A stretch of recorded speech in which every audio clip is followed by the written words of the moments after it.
Well, here we are, guys. Week 2 of the college football season, and already we got some major issues going on. We got injuries that's happening, and one injury in particular we're talking about is none other than Andrew Body. I know a lot of y'all have been talking about this probably for the past couple of days. I created a show for you on the holiday in which I had to take a step back for a minute because, boy, all I can say is the things that I was going to say. Oh, my goodness. But it might not hold me from saying them today. I got to be honest with you on that. Looking at everything that's going on right now, Alabama State is going to play Miles College this week.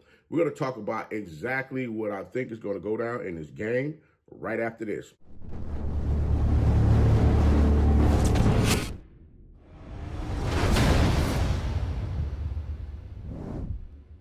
You know, it's your favorite coach back at it again. 10 toes down, about to tell you how it all went down. This is Tomorrow Leader Sports Network with your host, Coach Walker. If you're new to the channel, please like, share, subscribe. Hit that notification bell so you can get all upcoming videos. For all my leaders out there, welcome back. Y'all know the drill. Y'all know the routine. If you haven't done so already, please like, comment, and share these videos. And tap in a friend or two and tell them to come on in. It's no positive vibes. We're just having a good time talking about HBCU sports. And don't forget, you can follow us on all social media platforms. The links are listed down below in the description. So without further ado, we're going to go ahead and jump on in this thing because they're like, Coach, what you got going on? Well, I'm going to be honest with you. Looking at everything that's taken place over this past week, past 4 days, there's a lot of questions that I have out there that I'm really trying to understand what's going on. I know this week the crossover games begin. I'm not going to call them tune-up games. I'm not going to call them anything outside of a crossover game because you have some SIAC teams that's going to play some FCS teams this week, and they're looking to get in there and test their mettle as far as we're competing against other teams to see exactly where they stand with their football program. You got Miles College Coach Shade. They're coming into Montgomery this week looking to get them a win. They lost a close one last week to the University of West Alabama, 15-16 on a late field goal by West Alabama. I got to be honest, looking at what these young men was able to do over there on the field last week, Miles College got a quarterback over there, Cameron Ivory. He threw the ball 34 times, completed 17 for 211 yards, 2 touchdowns. Also, Cameron is known for running the ball as well. He's a dual-threat quarterback. He rushed the ball 11 times for 44 yards. Gennaro Scott is going to be another individual that you're going to have to watch out there on the field running the ball as well. So we're going to see exactly how all of this is going to shape up. I think this week both teams will figure out some of the kinks that they have within their teams to get themselves ready to compete in conference play. Now, one thing I'll say is this. Last year, I believe Miles College slid in there and got them a win against Alabama State. And I'm going to be honest with you guys. Y'all might get a little upset with Coach, but I'm going to tell you right now, I think they're going to do it again. This week, I do believe Miles College will beat Alabama State by 10. I'll go as far as to say that the score is going to be 27-17 Miles College in this game. And the reason why I say that is because there's a lot left to be desired when it comes to Alabama State as far as the scheme and the athletes that they have over there within the program. I know that they got the young man, the number one tackler over at PV or UAPB from last season to replace Colton Adams, in which you can't replace Colton Adams. Colton Adams was just a freaking dog out there on the field that put in work and made things shake. I mean, this young man had over 100+ tackles for 2 consecutive seasons. I do understand the young man that transferred in. He had just as many, if not more, tackles than Colton Adams last season, in which I salute that young man, tip my hat to him. But one thing that I did see within the game, the Orange Blossom Classic last week, was teams are finding ways to neutralize him. And the reason why I say that is because of the fact that he had to do a lot for the team that he previously played for because he was the only person out there able to make the tackles. So when you encompass all of that with what's going on right now, teams are going to look to neutralize him out there on the field. Just like they're going to look to neutralize the running back that came over from Clark Atlanta University, Quan Kinsey, look to slow him up as well, because guess what? They competed against the young man last season. So they kind of know exactly, I ain't going to say kind of know, they kind of understand the nuances and different things that he's going to do out there on the field rushing the ball. So I'm hoping that DeQuan Kinsey can get off this week and have a better rushing game than what he did last week, only rushing the ball 8 times for 26 yards, averaging 3.3 yards per carry. So that's going to be something that we're going to, everybody's going to take a look at to see exactly how that goes. I do understand that there's a lot of chatter going on as far as with Andrew Body possibly being out for the season. That is the word on the curb that's floating around out there in the streets right now, and that's a bit disturbing. It seems like this young man can't catch a break when it comes to these daggone classics that's going on. The last time the young man got injured, he was at the State Fair Classic, which he was out there balling his behind off through 3 touchdown passes in the game and ended up injuring his shoulder. He ended up re-injuring his shoulder in that game, which they had to take him out. Now, the injury actually occurred back in 2022 in the previous game, the last game of the season where he's playing against Alabama A&M, which they had Alabama A&M on the ropes, to possibly get themselves over the hump for them to go play against Jackson State in the SWAC championship. Unfortunately, that didn't come to pass. He fell short. He and his team fell short due to the injury. But, this young man's been working his behind off trying to get himself back out there on the field. Now, looking at everything that took place in this Orange Blossom Classic, I'm going to give you the reason why I said that Miles College is going to come in there and sneak this win, because the simple fact is I'm trying to find the playmakers out there on the field for Alabama State. I mean, looking at what North Carolina Central did against that offense, I mean, heck, I'm trying to understand how in the heck were they not able to run the ball when North Carolina Central was not able to tackle in some instances in the game. I'm just being honest. You looked at guys getting in the backfield free and clear, and Andrew Body busting up out of there 30, 40 yards, touchdown rush or whatever have you. And I'm just trying to understand what's going on. And not only that, but if that's your quarterback, that's your guy, why would you want to ramp him up, with that many rushes in the game? Again, I'm not one that's get in the mind of the athletic, not the athletic, but the offensive coordinator to understand exactly the reasoning for it.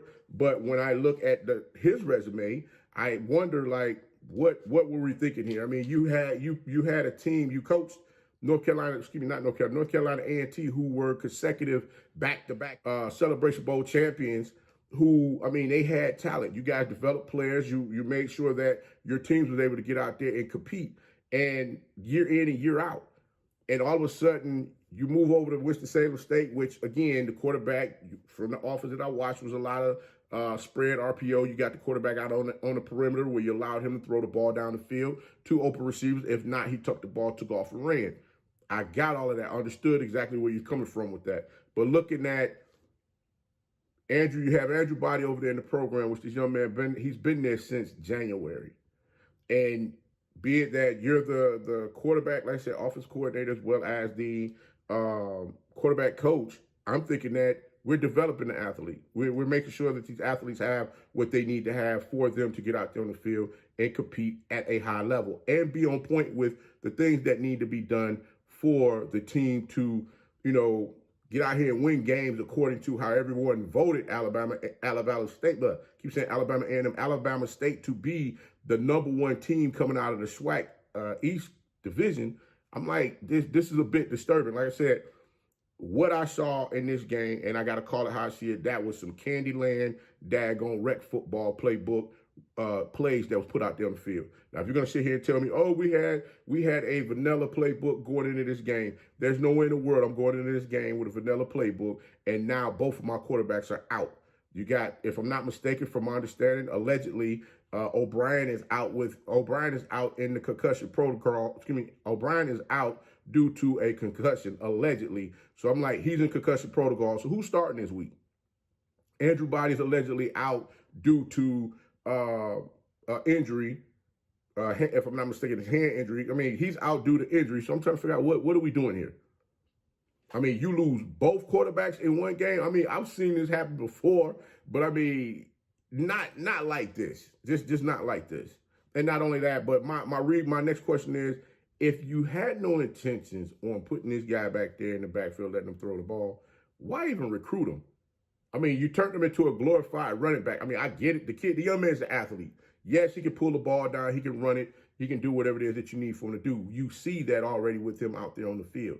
The question that I asked in the previous show that I did, are you looking to make him a running back to get him to the next level to play, professional football? Or was this just, hey man, we really don't have the depth as far as athletes at certain positions, so we're going to go ahead and we're going to use him as best as possible. Because if you haven't paid close attention, that Taysom Hill damn package just don't work. Look what's going on with the New Orleans Saints. Have they won a championship with that crap? No, they have not. Matter of fact, you had an offensive coordinator that was with the program last season. You got rid of him. He's now over at Tuskegee University. You bring someone else in to run, to call the offense, whatever have you. And the offensive play caller was worse in that game than it was all season long last year.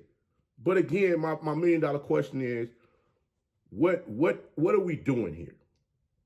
Because looking at this young man out there on the field playing in this game, who are they going to throw the ball to? I mean, between two quarterbacks, O'Brien and Body, they threw the ball 17 times, completed 9 for 88 yards.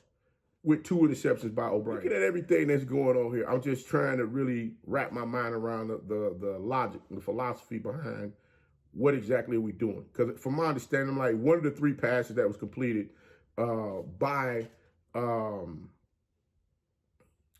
Mr. O'Brien was to Body in the backfield, which you got Body and O'Brien both in the backfield with their hands out, waiting on the ball to be snapped to them. Not one time did we see the roles reversed where you got O'Brien going out in the flats catching the pass out the backfield. So I mean, what exactly are we looking to do here? I mean, honestly, truly, that was some Bush League garbage that was out there on the field, and it's pathetic. I mean, we talk about all the time looking at athletes being developed. That young man was with y'all since January, and the offense looked like that.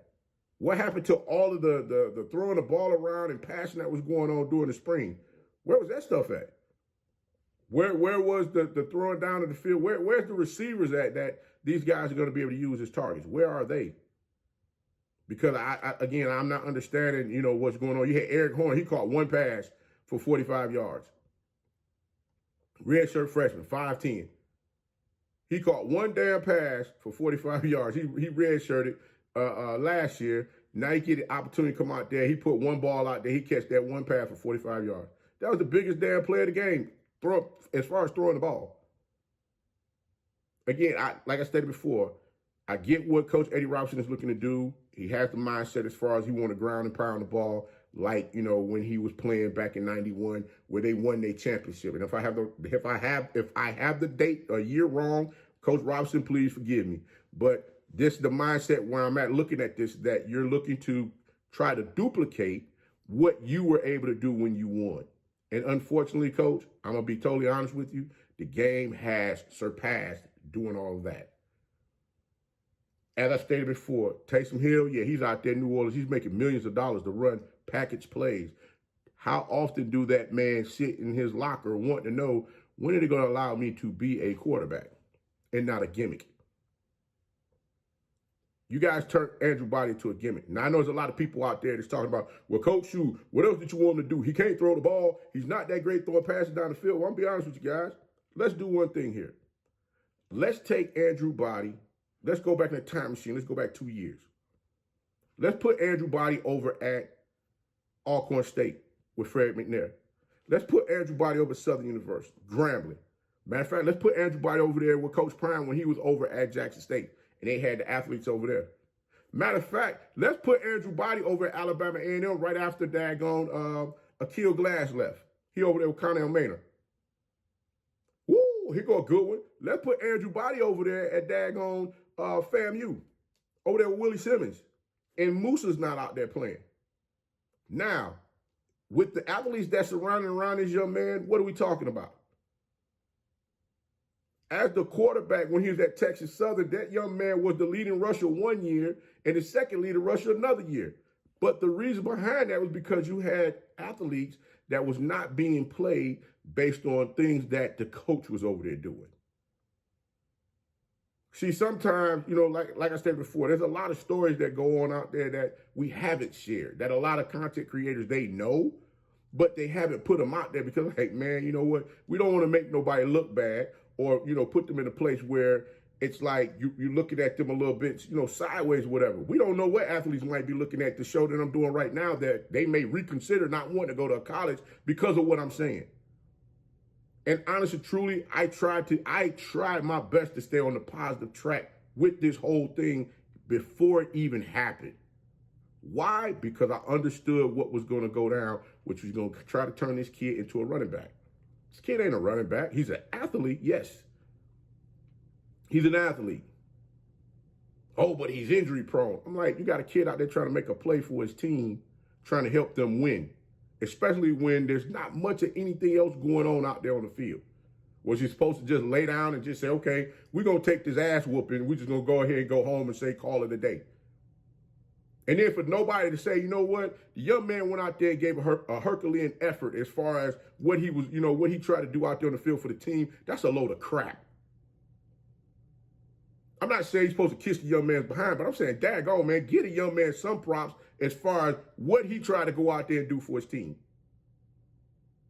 That's called sacrificing yourself. That's called sacrificing yourself. Sometimes athletes do it. But like I stated before, when you see the selfish-ass athlete out there that say, you know what, hey, man, that ball wasn't close enough. I ain't trying to catch that crap. I ain't trying to get hurt. Then you got everybody out here wanting to climb their ass and say, hey, that's a trash-ass athlete. Get him off the damn field. Hey, man, get that out of here. They don't need to be in the program. We need to cut them. We need to get rid of them. So now when we get out here and start wanting to talk about if folks are, you know, I saw something on social media the other day where they talk about folks being a bust. And I know that's just conversation. That's just tongue in cheek. But my question is, what happens if players start doing coaches like that? Or more people started doing coaches like that that's in this sector and see how that goes. You have a whole lot of people out there upset and mad, say, hey, I don't want you out here, you know, at my program. I don't want you to be on the sideline. I don't want you doing this, that, and the third. But you got to understand one thing. Without the players, you have no team. Without the coach, you have nobody. Without the coach, the players have nobody to coach them. So they go hand, they're locking step. They go hand in hand. So if we're not going to make sure things are on point, and I keep saying over and over again, we got too many people watching the product out there on the field. We're on television now. If we want more damn marketing dollars, we got to put a better damn product out there. And that product that was out there against North Carolina Central was crap. I said it. It was straight boo-boo. And I'm willing to bet they're going to go right back to the drawing board with the same garbage all over again this week. We going to show them. It works. It works. Okay. You're playing a Division II team this week. And if they come in there and bank y'all behind and win this game, which I think they're going to by 10 points, which I said before earlier in the show, y'all going to be sadly mistaken. And you're going to be upset and mad. But guess what? You did this to yourself. And not only that, but I hope somebody getting into the psyche of the athletes that's on the team to help them understand, hey, listen, guys, look, we gotta get together, we gotta move and do what we gotta do. Because you gotta understand one thing. A lot of them athletes look at some of these folks as far as, you know, being fallen soldiers on the field, they look at them as their leaders. And if by chance that leader ain't on the field, what are we doing? Who's gonna come in there and help galvanize the troops for them to keep moving forward? We've seen it already. Remember, that happened in the game, Texas Southern versus Alabama A&M, where Texas Southern had an opportunity to win the game to play Jackson State in the SWAC championship. And what happened? They couldn't get it done because no one understood the assignment. So again, this is not about trying to make Andrew Body, you know, something more than what he is, which he's an athlete that's on the team, is out here trying to help his team win. I'm not trying to say he's some superhero or anything like that. But I'm like, when it comes down to wanting to cut folks down, let's look at the systems that they're playing in. Let's look at the coaches that's coaching them within the systems that they're playing in. That young man has been given a pretty decent system to play in. Coaches, I'm being nice. I'm choosing words real lightly. I'm just saying.